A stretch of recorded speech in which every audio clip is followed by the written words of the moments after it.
Good morning, Radhe Radhe. चलिए शुरू करते हैं third chapter of the ICI study material. Right, देखिए ये जो चैप्टर है audit planning strategy and execution, अपना जो आईसीआई के जो स्टडी मटेरियल है ये उसका थर्ड चैप्टर है। राइट, इस चैप्टर का जो मेजर पोर्शन है एक्चुअली ये चैप्टर और जो नेक्स्ट वाला चैप्टर है that is the materiality risk assessment वाला एंड द इंटरनल कंट्रोल वाला, इसका जो नेक्स्ट चैप्टर है ये जो दो चैप्टर है इन दोनों चैप्टर के मेजर कंटेंट्स अपन ऑलरेडी कवर कर चुके हैं। जो अपने सीरीज पूरी करी अभी ऐसे 300 वाली 300, 315, 320 एंड 330, ये जो सीरीज अपने पूरी करी है इन दोनों चैप्टर के मेजर कंटेंट्स अपन ऑलरेडी उसमें कवर कर चुके हैं। अब जो पेंडिंग वाला जो पोर्शन है, कुछ जो मतलब एक्स्ट्रा पोर्शन यहाँ पे दिया हुआ है, एक बार अपन क्या करते हैं उसको देख लेते हैं। ऑल्दो मुझे नहीं लगता आपको वहाँ पे कुछ समझाने की जरूरत पड़ेगी क्योंकि वो बहुत बेसिक चीजें हैं, या तो आपको ऑलरेडी पता है या फिर अपन क्या कर चुके हैं ऑलरेडी उसका डिस्कशन कर चुके हैं। तो चलिए फटाफट इन दो चैप्टर्स को अपन पूरा करते हैं। चलिए शुरू करते हैं audit planning strategy and execution. Right, देखिए ऑडिट प्लानिंग अपने कहाँ देखा था ऐसे 300, तो इसके जो मेजर कंटेंट्स है ना वो ऐसे 300 से रिलेटेड है एंड कुछ कंटेंट्स अपने ऐसे 315 से क्या है रिलेटेड है। तो चलिए शुरू करते हैं। सबसे पहले ये चैप्टर बात करता है with respect to the audit planning. ये अपन ऑलरेडी देख चुके हैं ऑडिट प्लानिंग क्या होता है। राइट, इसमें एक तो अपन ओवरऑल ऑडिट स्ट्रेटेजी सेट करते हैं और उसके बेसिस पर अपन क्या करते हैं ऑडिट प्लान डेवलप करते हैं, और एक इसके साथ अपन एक और चीज कंसीडर करी थी क्या, इसके बाद अपन क्या करते हैं ऑडिट प्रोग्राम भी डेवलप करते हैं। अब ये क्या बोल रहा है, ये प्लानिंग के कुछ बेनिफिट्स बता रहा है। तो देखिए एक तो क्या आता है, हमारी ऑडिट इफेक्टिव रहती है, हमारा ओवरऑल ऑब्जेक्टिव अचीव होता है, प्रॉपर कोऑर्डिनेशन वगैरह होता है, हमको पता चलता है हमको क्या क्या रिसोर्सेज वगैरह है ना रिक्वायर्ड होंगे, हमको क्या क्या रिक्वायरमेंट्स वगैरह क्या करनी है, कंप्लाई करनी है। राइट, क्या हमको टाइमलाइन वगैरह डेवलप करनी है। तो राइट, प्लानिंग के क्या है बहुत सारे बेनिफिट्स है। देखिए क्या बोल रहा है attention two important area, of course timely resolution of the potential problem, proper organization and management of audit engagement, proper selection of engagement team, direction and supervision of the engagement team, easy coordination। Right, तो ये कुछ benefits है auditor planning के। And one more thing, देखिए final level पे अब ये जो चीज अपन देख रहे हैं यहाँ से क्वेश्चन आना थोड़े से चांसेस कम है। अगर कोई ऐसा एरिया लगेगा जहाँ से अपन को मुझे क्वेश्चन एक्सपेक्टेड है कि आ सकता है तो मैं एक बार आपको मार्क भी करवा दूंगा। हाँ ऑफ कोर्स आपको छोड़ के इसको नहीं जाना है।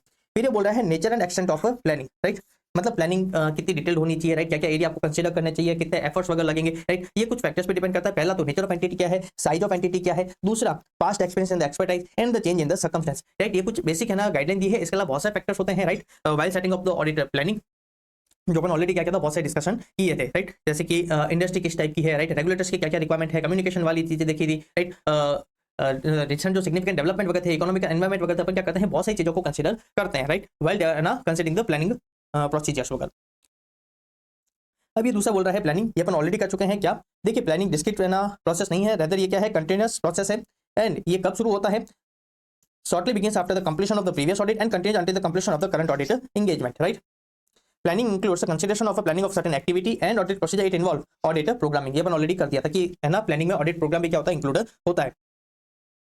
अब ये चीज अपन ऑलरेडी डिस्कस कर चुके हैं। ये जो overall audit strategy audit plan दिया हुआ है ये भी अपन ऑलरेडी कवर कर चुके हैं। एक बार आपको सिर्फ इसे रीड करना है। जो कंटेंट्स ऑफ ऑडिट प्लान है ये भी अपन डिटेल में पूरा कवर कर चुके हैं। अब एक बार क्या करना, सिर्फ इसको एक बार रीड कर लेना। फिर ये बोल रहा है चेंजेस टू प्लानिंग डिसीजन, ये भी अपन पूरा कवर कर चुके हैं। एक बार आप इसको रीड कर लेना। फिर देखिए ओवरऑल ऑडिट स्ट्रेटेजी ये भी अपन पूरा डिटेल में कवर कर चुके हैं। एक बार आप इसको सिर्फ रीड कर लेना। ठीक है, सबसे पहले अपन अभी ऑडिट स्ट्रेटेजी अपन बनाते हैं क्या क्या फैक्टर्स को कंसीडर करते हैं। एक होता है कैरेक्टरिस्टिक्स ऑफ ऑडिट, दूसरा था हमारी रिपोर्टिंग ऑब्जेक्टिव क्या है, फिर अपन देखे थे कुछ ऐसे सिग्निफिकेंट फैक्टर जो हमारे एंगेजमेंट टीम को के एफर्ट्स को क्या करेंगे डायरेक्ट करेंगे, फिर अपन देखा था results of the preliminary engagement activity and the nature timing extent of resource required to complete the audit in an effective manner. तो ये कुछ फैक्टर्स थे जिसके बेसिस पर अपन क्या करते हैं स्ट्रेटेजी को डेवलप करते हैं। फिर इनसे कुछ बेनिफिट्स बता रहे हैं कि ऑडिट स्ट्रेटेजी सेट करने का क्या फायदा होता है। तो पहला तो employment of the qualitative resources, दूसरा क्या बोल रहा है allocation of the quantity of resources, तीसरा टाइमिंग ऑफ द डिप्लॉयमेंट किस समय आपको करना है, एंड लास्ट में क्या है management of the resources. Right, ये कुछ खास नहीं है, एक बार इसको रीड कर लेना। यहाँ पे ऐसा कुछ भी समझाने लायक अब नहीं है। अब अपने जो फैक्टर्स देखे थे उसको क्या कर रहा है थोड़ा सा है ना इंस्टीट्यूट और थोड़ा सा डिटेल में बता रही है, कुछ एग्जांपल्स बता रही है कि यार कैरेक्टरिस्टिक्स में आप क्या क्या चीजें कंसीडर करते हो। राइट, सिग्निफिकेंट फैक्टर्स में आप क्या क्या चीजें कंसीडर करते हो, अपनी जो reporting and the communication responsibilities होती है। राइट, आप उसमें क्या क्या चीजें वगैरह कंसीडर करते हो, इंस्टीट्यूट क्या कर रही है इसके रिगार्डिंग कुछ एग्जांपल्स दे रही है। Right, consideration in establishing the overall audit strategy, एक बार इसको रीड कर लेना। अपने इसके बहुत सारे एग्जांपल्स देखे, एक बार आप क्या करना सिर्फ इसको रीड कर लेना। जैसे कि इसने बोला कि कैरेक्टरिस्टिक्स ऑफ एंगेजमेंट में आप क्या क्या देखोगे। तो पहला तो financial reporting framework, industry specific क्या क्या रिक्वायरमेंट है, लॉ एंड रेगुलेशन की क्या क्या रिक्वायरमेंट्स वगैरह है। राइट, देखिए extent of the audit coverage, जो अपन ने बोला था ऑडिट कंपोनेंट्स वगैरह कौन कौन से कंपोनेंट्स के हमको ऑडिट करनी है, उनके ज्योग्राफिकल लोकेशंस वगैरह क्या है। Right, the extent to which the components are audited by the other auditors. Right, क्या एंटिटी को या ना सर्विस ऑर्गेनाइजेशन का यूज कर रही है क्या, प्रीवियस ऑडिट के ना ऑडिट एविडेंस को कंसीडर करना, तो ये अपन ने कुछ चीजें ऑलरेडी अपन ने कंसीडर कर ली थी। फिर अपन देखा था reporting objective including the communication responsibility, ये भी अपन ऑलरेडी डिटेल में बहुत सारी चीजें इसमें कवर करी थी।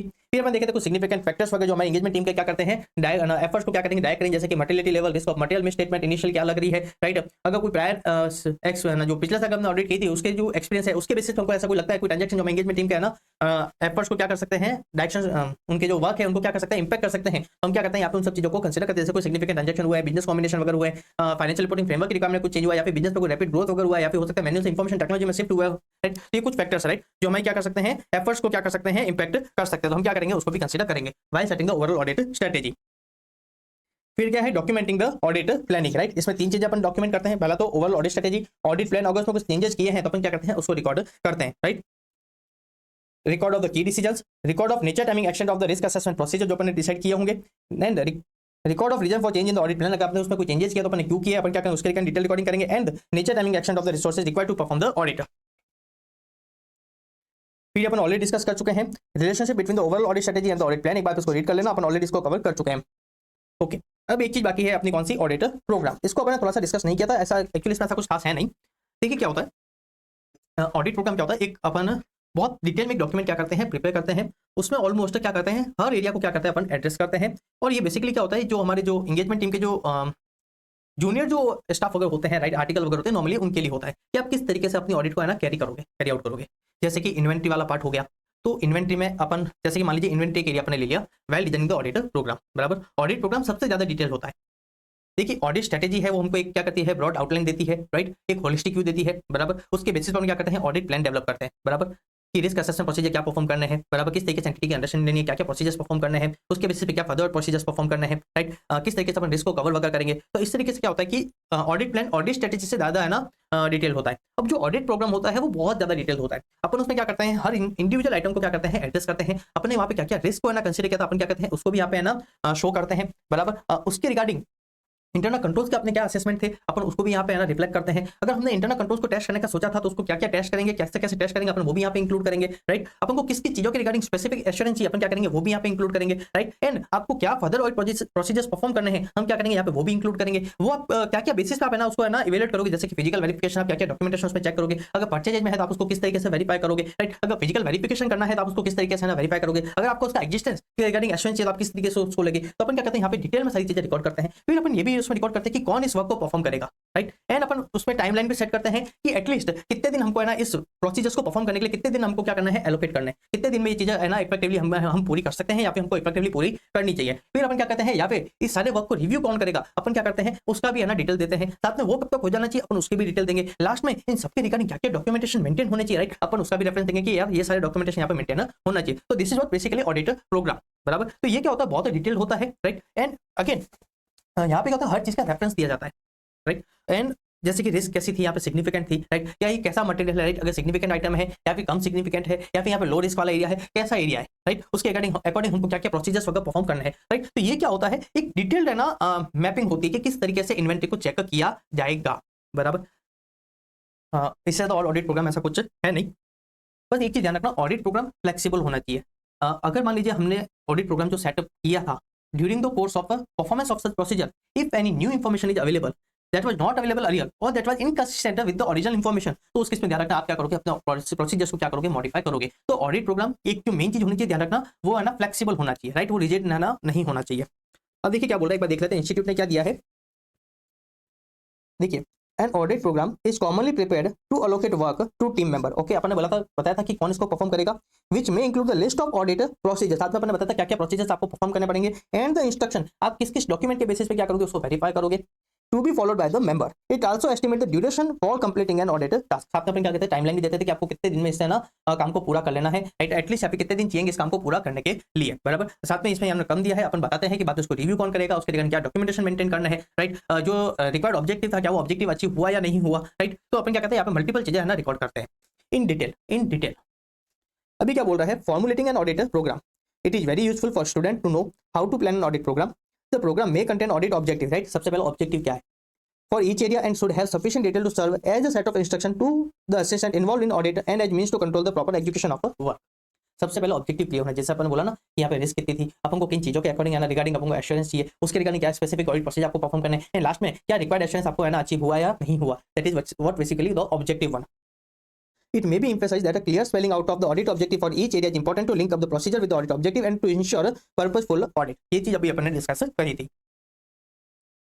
जैसे इन्वेंट्री हो गया, उसके रिगार्डिंग प्रोसीजर्स अलग होंगे, रेवेन्यू रिकॉग्निशन को लेकर अलग होंगे, रिलेटेड पार्टी ट्रांजैक्शन के लिए वगैरह अलग होंगे, सिग्निफिकेंट जो दूसरे जो ट्रांजैक्शन वगैरह है वो उसके लिए अलग होंगे. काफी कुछ ना ट्रांजैक्शन या फिर ना आइटम इस टाइप के होते हैं कि उसको क्या होते हैं टॉप मेंबर से क्या कहते हैं उनको डील करते हैं, राइट. जैसे कि मैनेजर रेम्युनरेशन वगैरह हो गया, डिस्क्लोजर्स वगैरह को आप किस तरीके से आप है ना वेरीफाई वगैरह करोगे. तो यहाँ पे होता है डिटेल अपन क्या करते हैं हर चीज को एड्रेस करते हैं कि क्या हुआ एज पर एफआरएफ है या नहीं, क्या हमको हमारा एश्योरेंस अचीव हो रहा है नहीं हो रहा है, क्या हमको सफिशिएंट एप्रोप्रिएट ऑडिट टाइम उसके अकॉर्डिंग मिल रहा है या नहीं मिल रहा है. अभी क्या बोल रहा है, ऑडिट प्रोग्राम आप डेवलप करो उससे पहले आपको क्या क्या चीजें है ना ऑप्टेन कर लेनी चाहिए, राइट. या फिर किन किन चीजों के रिगार्डिंग आपके पास है ना मीनिंगफुल इंफॉर्मेशन आपके पास होनी चाहिए. The important matter which need to be considered in this regard, पहला तो नेचर ऑफ बिजनेस, दूसरा ओवरऑल प्लान क्या था, क्योंकि उसके बेसिस पे ना अपन ऑडिट प्रोग्राम डेवलप करते हैं. System of internal control and the accounting process, इन दोनों की अंडरस्टैंडिंग होना जरूरी है. विदाउट इसके आप क्या करोगे प्रॉपर है ना ऑडिट प्रोग्राम डेवलप नहीं कर पाओगे. The size of the organisation and structure of its management, देखिए काफी बार क्या होता है ये भी एक कंटिन्यूअस प्रोसेस होता है, वन टाइम में सारी चीजें ना डेवलप नहीं हो जाती है, कुछ डिपेंड करता है प्रायर है ना रिजल्ट्स जो प्रोसीजर्स थे उनके रिजल्ट्स पे डिपेंड करता है, राइट. फिर क्या बोल रहा है, इंफॉर्मेशन है regard to the organisation of the business and the accounting and the management policies. देखिए अगर फर्स्ट टाइम अगर आपको ना प्रोग्राम डेवलप कर रहे हो तो इनकी आपको क्या करनी पड़ेगी डिटेल एक मीनिंगफुल इंफॉर्मेशन आपके पास होनी चाहिए. और अगर नेक्स्ट ईयर अगर सब्सिक्वेंट का केस है, कौन सा है सब्सिक्वेंट का केस है, तो ध्यान रखना अपन देखते हैं कि क्या इनमें कोई चेंजेस हुआ है या नहीं हुआ है, राइट. क्या देखते हैं चेंजेस हुआ है या नहीं हुआ है, और वो चेंजेस अपन क्या करते हैं अपने ऑडिट प्रोग्राम में क्या करते हैं रिफ्लेक्ट करते हैं. अभी अपन को बता रहे हैं drawing of the audit programme. देखिए क्या बोल रहे हैं drawing of the audit programme में, after the auditor has collected the aforementioned information, he will be in a position to drop the program of auditor. He can now decide the areas to be covered by the audit, also those to be covered in detail, and those which should be covered by the application of the test check. He will also be able to decide the specific audit procedure which should be applied in each case. तो अपन ने of course बोला था कि audit programme develop करें उससे पहले अपन क्या करना पड़ेगा, कुछ इंफॉर्मेशन अपन को लेनी पड़ेगी. तो देखिए अपन जब ऑडिट स्ट्रेटेजी करते वक्त और ऑडिट प्लानिंग करते हैं, राइट, उसके ड्यूरेशन अपन को सारी इंफॉर्मेशन अपन को अवेलेबल हो जाती है, राइट. इसलिए अपन क्या बोला सबसे पहले ऑडिट स्ट्रेटेजी बनती है, फिर ऑडिट प्लान बनता है, उसके बेसिस पर अपन क्या करते हैं अपन ऑडिट प्रोग्राम को डेवलप करते हैं. तो ये सारी इंफॉर्मेशन अपन को क्या होती है अपन ऑलरेडी ऑब्टेन कर चुके होते हैं उन दोनों फेजेज में. फिर क्या बोल रहा है, when an auditor is appointed to audit the account of an entity for the first time, the audit program should be developed in 3 stages stated below. अपन ने क्या बोला था ऑडिट प्रोग्राम कभी एक साथ नहीं बनता, राइट. ऑडिट कंटिन्यूअस प्रोसेस होती है, planning is a continuous process, उसमें रेगुलरली अपडेशन होता रहता है, उसमें रेगुलरली एडिशन वगैरह भी होता रहता है, राइट. तो ये क्या बोल रहा है ऑडिट प्रोग्राम भी है ना स्टेजेज में बनता है. ये क्या बोल रहा है फर्स्ट स्टेज क्या है, to begin with the broad outline of the audit programme should be drawn. सबसे पहले आप क्या करोगे उसका एक ब्रॉड आउटलाइन, उसका एक ना होलिस्टिक व्यू आप क्या करोगे उसका डेवलप करोगे. फिर ये क्या बोल रहा है after the internal and accounting procedure have been reviewed, the detail should be filled up on a consideration of a deficiency in the system of internal control. ये अपन कब कर लेते हैं जब ऑडिट प्लानिंग कर रहे होते हैं, राइट. जब रिस्क असेसमेंट प्रोसीजर परफॉर्म कर रहे होते हैं तब अपन क्या करते हैं इसकी अंडरस्टैंडिंग अपन लेते हैं. After the detailed checking procedure over, the extent to which the special procedure, first time or opening balance audit procedure that are required to be applied should be determined. ये normally initial audit का case होता है तभी है ना चीजें आती है. अभी क्या बोल रहा है, at each subsequent engagement the program should be reviewed and if necessary modified on account of, right. अपन क्या करते हैं जो हमने अपने जो इनिशियल ऑडिट एंगेजमेंट में जो ऑडिट प्रोग्राम बनाया था, अब अगर उस बिजनेस एनवायरमेंट में उसके एंटिटी के ऑपरेशन में या फिर कोई दूसरे चेंजेस आए तो अपन क्या करते हैं उसके बेसिस पर अपने ऑलरेडी प्रिपेयर्ड ऑडिट प्रोग्राम को क्या करते हैं मॉडिफाई करते हैं, वो चेंजेस अपन क्या करते हैं उसमें रिफ्लेक्ट करते हैं on account of the experience gained during the previous audit, या फिर important changes that have taken place in the business, especially in the system of internal control, accounting procedure or in the structure of management and the evaluation of internal control made for the current year. अभी क्या बोल रहा है, given below are few circumstances wherein the audit program would have to be suitably altered. ये अपन को कुछ example दे रहा है या फिर कुछ सर्कमस्टेंस बता रहा है जहाँ पे आपको क्या करना चाहिए अपने ऑडिट प्रोग्राम को चेंज करना चाहिए. कुछ खास नहीं है, राइट. ये ऐसे हो गया, ये कुछ खास नहीं है. चलो मार्क हो गया तो शायद भगवान चाहते हैं कि आप इसको मार्क कर दो, तो आप मार्क कर दो. एक बार इसको रीड करके जाना, क्या पता क्वेश्चन आ जाए. ठीक है, क्या बोल रहा है, ठीक है, if the audit procedure were designed for a certain volume of turnover and subsequently the volume have substantially increased, also when there have been significant change in the accounting of the organization procedure personnel subsequent to the audit procedures, right. ये क्या बोल रहा है, मान लीजिए पिछले साल उसका टर्नओवर था 400-500 करोड़, राइट. अब इस क्या हुआ, उसने कोई बिजनेस एक्विजिशन वगैरह हो गया, कोई मर्जर वगैरह हो गया, या फिर उसका बिजनेस ऑपरेशन सिग्निफिकेंटली क्या हो गया इंक्रीज हो गया, उसका टर्नओवर 500 करोड़ से बढ़ के क्या हो गया 1000 करोड़ हो गया. तो ऑफकोर्स क्या होगा इसके कारण हमारा ऑडिट प्रोग्राम भी क्या होगा चेंज होगा. It's a significant change. फिर क्या बोल रहा है, where during the course of audit it has been discovered that the internal control procedure were not as effective as assumed at the time of the audit program was framed, right. Initially जब अपने audit programme frame किया, right, before controls वो tested, right, अपन ने उसकी understanding के basis पे जो अपन ने अपने ऑडिट प्रोग्राम को डेवलप किया, बराबर, अपन ने उस समय सोचा था कि यार इंटरनल कंट्रोल डिजाइन सही है, वो इंप्लीमेंट भी सही है और शायद वो इफेक्टिवली ऑपरेट भी कर रही है, अपन एज्यूम किया था। बट जब अपन ऑडिट प्रोसेस परफॉर्म किया तब अपन को पता चला कि इंटरनल कंट्रोल इफेक्टिवली ऑपरेट नहीं कर रहे, राइट। तो इट्स अ चेंज। अपन ने जो इनिशियली जो इन्फॉर्मेशन जिसके बेसिस पे ऑडिट प्रोग्राम डेवलप किया था, अब वहाँ पे क्या है, चेंज है। तो ऑफकोर्स इसके कारण क्या करना पड़ेगा, हमको हमारे ऑडिट प्रोग्राम को भी चेंज करना पड़ेगा, राइट। अभी क्या बोल रहा है, where there has been an extraordinary increase in the amount of a book debt और that in the value of stock as compare to that in the previous year, where a suspicion has aroused during the course of audit or information has been received that asset of the company have been misappropriated। मतलब ये कोई fraud का अगर instance अगर बता रहा है, ऐसा कोई इंस्टेंस अगर हो तो अगेन इसका भी इफेक्ट आ जाएगा आपके ऑडिट प्रोग्राम पे जाएगा। तो ऐसे मल्टीपल एग्जांपल्स हो सकते हैं, पर अगर एग्जाम आएगा तो अपन को यही चार लिखने पड़ेंगे, तभी अपन को क्या मिलेंगे, नंबर मिलेंगे। एंड लास्ट पार्ट क्या है इस चैप्टर का, ऑडिट एग्जीक्यूशन। अपन ऑलरेडी इस चीज को डिटेल में कवर कर चुके हैं, राइट। सबसे पहले अपन क्या करते हैं, अपन सबसे पहले क्या करते हैं, प्लानिंग करते हैं। क्या करते हैं, सबसे पहले अपन प्लानिंग करते हैं, बराबर। फिर अपन क्या करेंगे, रिस्क एंड कंट्रोल इवैल्यूएशन। अपन क्या करेंगे, अपना रिस्क असेसमेंट प्रोसीजर परफॉर्म करेंगे। वहां पर अपन क्या करेंगे, एंटिटी की अंडरस्टैंडिंग लेंगे, इंटरनल कंट्रोल की अंडरस्टैंडिंग लेंगे। उसके बेसिस पे अपन क्या करेंगे, रिस्क ऑफ मटेरियल स्टेटमेंट को आइडेंटिफाई करेंगे, असेस करेंगे, राइट। अब अपने जो रिस्क असेस करी थी उसके रिगार्डिंग अपन क्या करते हैं, अपना रेस्पॉन्स डिजाइन करते हैं, that is the performance of the audit procedure. इसको यहाँ पे इन्होंने क्या बोला है, टेस्टिंग, राइट। जो टेस्टिंग मतलब क्या है कि अब अपन क्या कर रहे हैं, अपने प्रोसीजर से परफॉर्म कर रहे हैं। अब अपन ने प्रोसीजर परफॉर्म किया तो उसके बेसिस पर अपन क्या मिले होंगे, अपन एविडेंस मिले होंगे। एविडेंस के बेसिस पे अपन क्या करेंगे, अपना कंक्लूजन फ्रेम करेंगे और रिपोर्टिंग देंगे, राइट। क्या करेंगे, एविडेंस के बेसिस पे अपन क्या करेंगे, कंक्लूजन फ्रेम करेंगे और रिपोर्टिंग वाला पेज कंप्लीट करेंगे। तो उसी की बात कर रहे हैं। तो क्या बोल रहा है, सबसे पहले अपन क्या करते हैं, प्लानिंग करते हैं। सबसे पहले अपन क्या करते हैं, प्लानिंग करते हैं।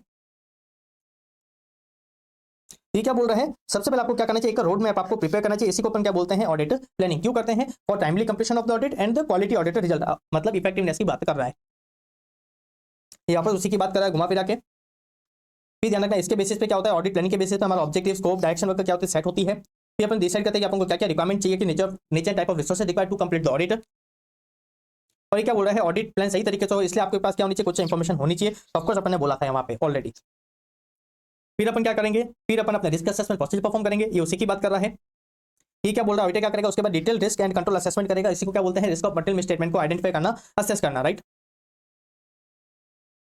देखिए, risk and control assessment, it is necessary to bear in mind that material level has the same is linked to the audit risk. फिर ये क्या बोल रहा है, एक बार आपने रिस्क को आइडेंटिफाई कर दिया, असेस कर दिया, आप क्या करोगे, उसको टेस्टिंग करोगे। क्या बोल रहा है, once a comprehensive understanding is gained of the key risk and the control should be evaluated in given audit area, so it should test the operating effectiveness of the control to determine whether the controls are operating as designed. There are multiple test methods which can be used to arrive at the conclusion on the effectiveness of the control. And last में अपन क्या करेंगे, reporting. Last में क्या करेंगे अपन, reporting, right.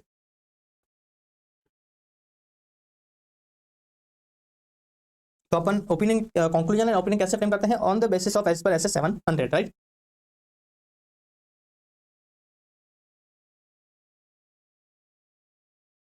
तो IT क्या करेगा, उसके बेसिस पे कंक्लूजन वगैरह फ्रेम करेगा।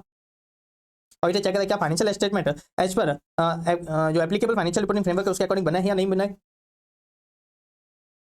और इसके साथ में चेक करता है जो फाइनेंशियल स्टेटमेंट है, whether they are complying with the relevant statutory requirement such as the compliance of provision enactment of the company law, accounting standards from the ICAI and the latest guidelines, etc. Auditor's report should contain a clear written expression of an opinion on the financial statement taken as a whole, right? तो इसी के साथ अपना पूरा होता है chapter audit planning, right. The third chapter of our study material, audit planning strategy and execution. ये chapter होता है अब कंप्लीट। इसमें ऐसा कुछ खास नहीं है। आप क्या करना, सिर्फ इसको एक बार रीड आउट कर लेना। जो भी आपको कुछ थोड़ा बहुत आपको इंपॉर्टेंट मिला, आप क्या करना, उसको एक पेपर पे राइट डाउन कर लेना। बस आपको इस चैप्टर में इतना ही करना है। Thank you, Radhe Radhe.